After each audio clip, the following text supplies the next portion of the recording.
We are celebrating the 8th International Day of Yoga, 21st of June.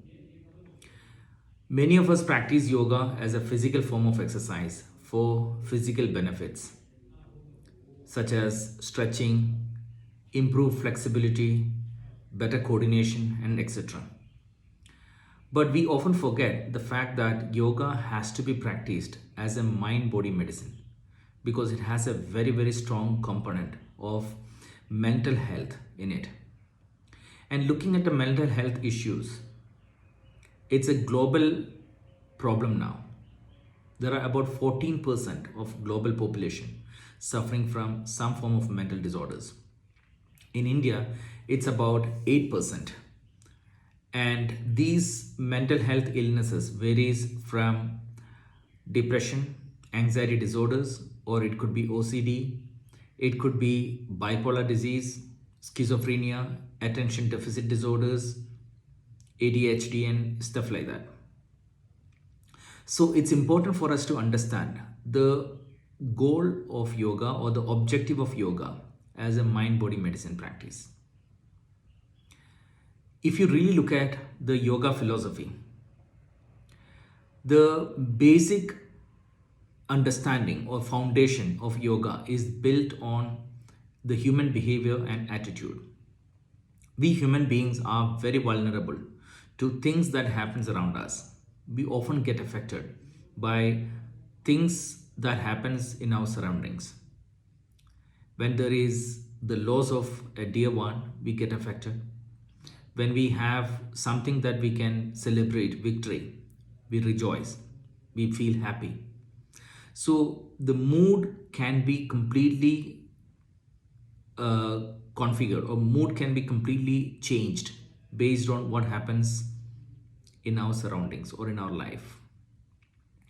And yoga, if you really look at the Ashtanga yoga practice or the 8 limbs of yoga, the first 2 limbs are all about these behavior and attitude that we need to be practicing in our day-to-day life, which could be the code of conduct or the discipline or the hygiene practices.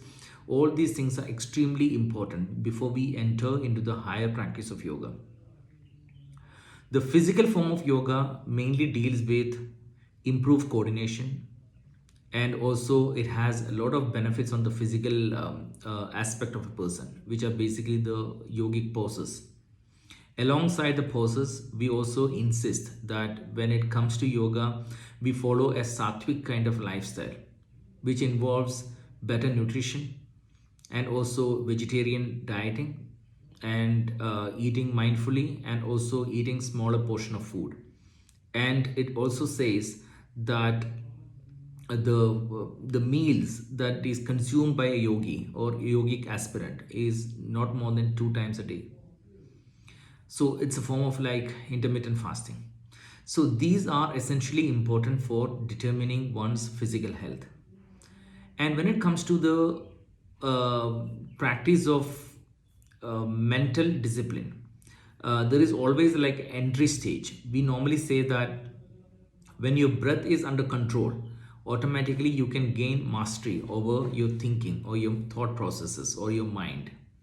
And for this reason, we need to ensure that there is a better movement of air in and out of your body.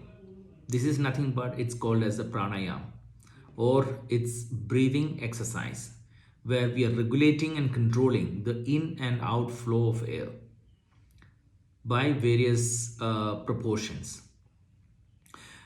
It is said that too much of oxygen consumption always speed up your aging process. And when you do a shallow breath, most of us are so used to breathing shallow. And this is very much related to your stress levels as well. We know that when you're highly stressed, you tend to have a very fast paced breathing. So when you do the shallow breathing, normally you have more and more oxygen going inside, but it doesn't go deep to the alveolar level where the gaseous exchange happens, the exchange of oxygen to the body and also taking up carbon dioxide to be removed from the body.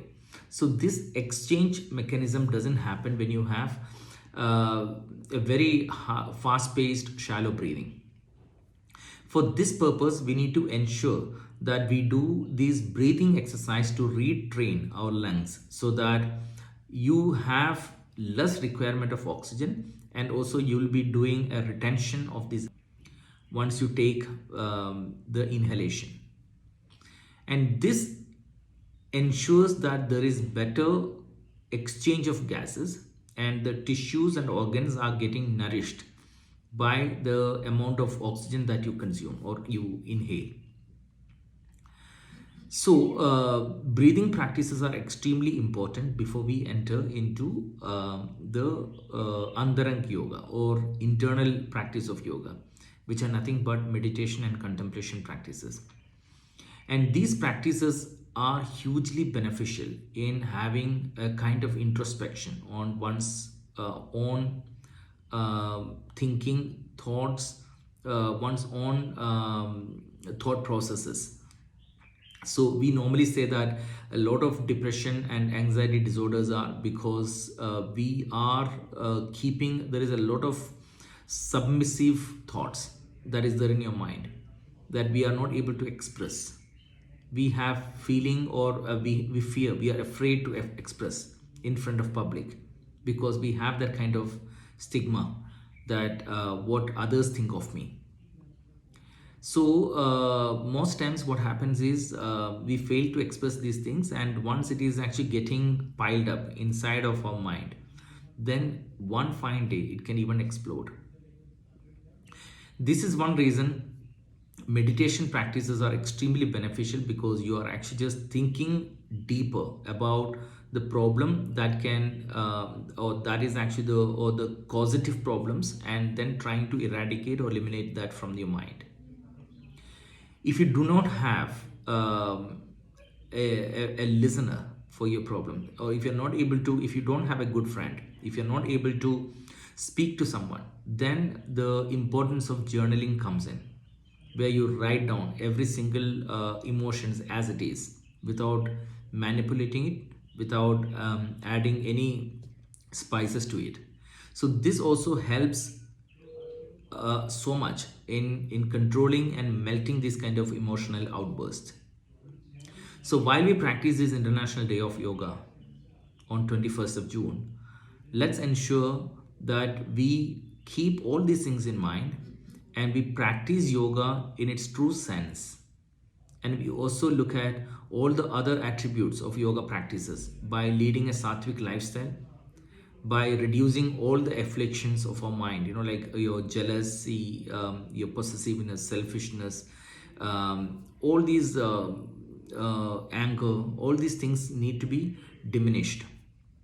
And then we think positively and try to remove all the negative thoughts from your mind and make sure that we are not getting affected by what happens around us.